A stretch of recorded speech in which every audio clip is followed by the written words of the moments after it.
Assalamualaikum warahmatullahi wabarakatuh. Nama saya Oktaliansyah, saya dari kelas I semester 4 dengan NPM 1921020507. Ingin membuat video presentasi mata kuliah Filsafat Hukum Islam yang berjudul Sumber Hukum Islam. Yang pertama, Al-Quran. Al-Quran berkedudukan sebagai sumber pertama dan utama dalam hukum Islam. Kedudukan ini mengharuskan umat Islam memahami pesan-pesan yang dikandung untuk dilaksanakan dalam kehidupan. Hal tersebut juga diperlakukan sebagai upaya mengatur perilaku manusia yang baik berhubungan dengan manusia ataupun makhluk lainnya secara horizontal. Demikian pula seluruh personal yang berkaitan dengan hukum. Meski dicari jawaban terlebih dahulu dari petunjuk yang terkandung dalam Al-Quran, masalah hidup manusia di dunia dan di akhirat diyakini dapat diperoleh jika manusia melandaskan pada perilaku hidup mereka pada petunjuk Al-Quran. Argumentasi yang menyatakan bahwa Al-Quran sebagai sumber dan dalil pertama dan untuk ditemukan dalam penjelasan Al-Quran. Al-Quran sendiri pada sejumlah ayatnya lebih dari 30 kali ditempuh perintah mematuhi Allah dalam Al-Quran, bahkan meninggalkan aturan yang disebutkan Al-Quran akan membawa akibat meningkatnya kejahatan yang akan dilakukan manusia. Al-Quran secara redaksional dan maka yang dikandungnya bersifat qat'i al-wujud. Maksud adalah lafaz Al-Quran dan pesan yang terkandung terjamin keautentikan dan otoritas kebenarannya. Keautentikan itu terjamin karena transformasi periwayatan secara keseluruhan mencapai tingkat mutawatir. Selain itu, jaminan keaslian Al-Quran mendapat intervensi langsung dari pemiliknya, Allah Subhanahu wa Ta'ala. Al-Sunnah. Pada uraian sebelumnya telah dijelaskan bahwa Al-Quran sebagai sumber utama dan yang paling utama dari hukum yang bersifat global yang membutuhkan penjelasan secara operasional.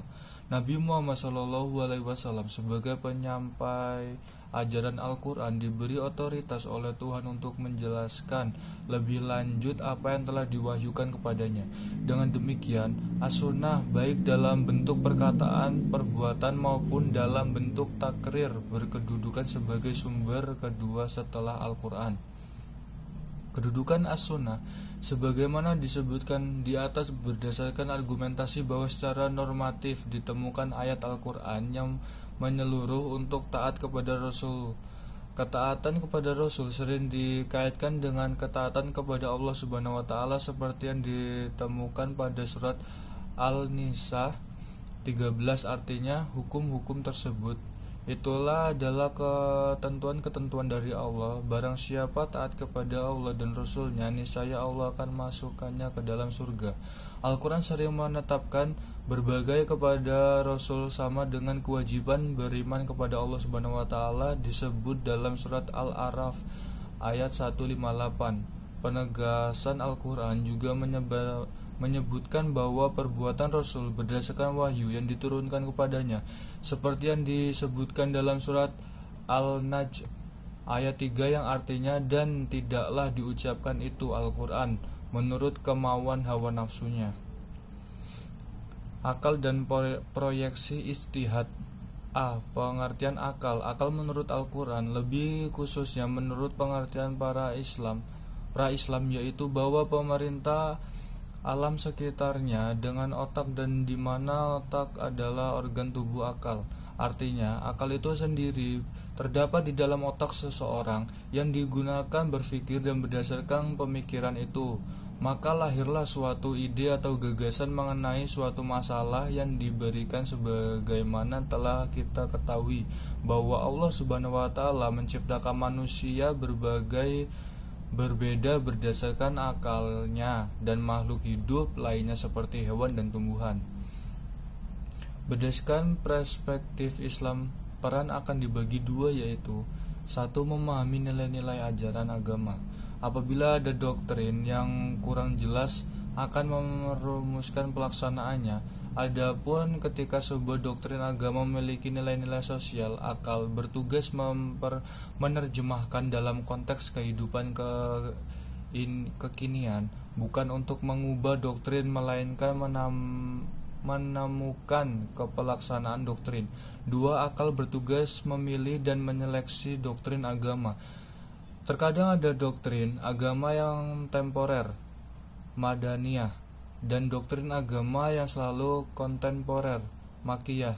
Terkait hal ini akan bertugas untuk memelihara kemungkinan terbaik pelaksanaannya.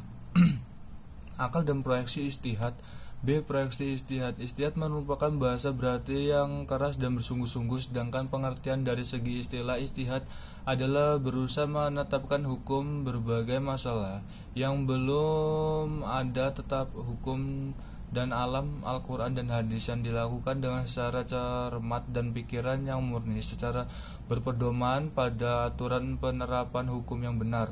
Rujukan istihad tetap pada Al-Quran dan hadis, dalam arti bahwa penerapan hukum istihad tidak boleh bertentangan dengan ayat-ayat Al-Quran Allah Subhanahu wa taala atau ajaran Rasulullah Shallallahu alaihi wasallam.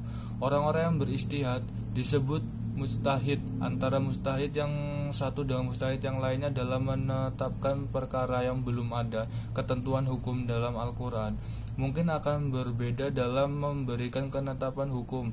Ada pendapat yang satu benar dan yang lain menjadi salah. Hal ini akan menjadi penilaian yang mengaruhi hukum. Ijtihad menjadi sumber hukum Islam yang ketiga. Boleh dilakukan oleh siapa saja yang memiliki persyaratan minimal seperti memahami mafhum ayat atau hadis, memiliki atau menguasai ilmu alat seperti nauhu sorof, mengetahui latar belakang suatu ayat atau hadis, luas pemahamannya terhadap pengertian Islam, memiliki loyalitas yang tinggi terhadap agama-agama lain. Ijtihad diterapkan dengan beberapa cara, antara lain ijma dan qiyas. Ijma adalah kesepakatan para mujtahid pada suatu masa setelah Rasulullah wafat terhadap suatu masalah, sedangkan qiyas adalah menetapkan hukum dengan cara mengubahnya suatu perkara yang sudah ada ketetapan hukumnya terhadap masalah lain yang dihadapi dan belum ada ketetapan hukumnya, sedangkan antara kedua sama-sama memiliki sebab yang bisa disepadankan. Mungkin sekian presentasi dari saya. Wabillahi taufiq walhidayah. Wassalamualaikum warahmatullahi wabarakatuh.